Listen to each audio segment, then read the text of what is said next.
Hey, it's Gina with WTI. Do you need to redo your walls? If you do, you should seriously consider using acoustic wall coverings.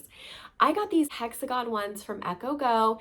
Not only am I so impressed by how amazing they look, but I love their sound absorbing properties.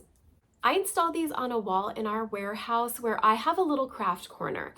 Now, on the other side of this wall is like our entertainment center, and I don't want to be constantly bombarded by loud noises and bass. So that has been so much better since I put these hexagons on my wall.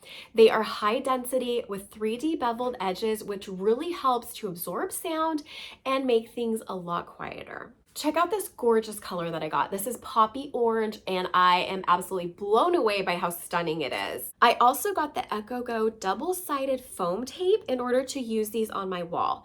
Now, I used 4 on each panel, but on some of them I used 6 because we have an uneven surface. So if you're dealing with a normal wall that's totally flat, then you will probably only need 4. I think that these acoustic hexagon panels are amazing. I think you're gonna love them too, and that's my point of view.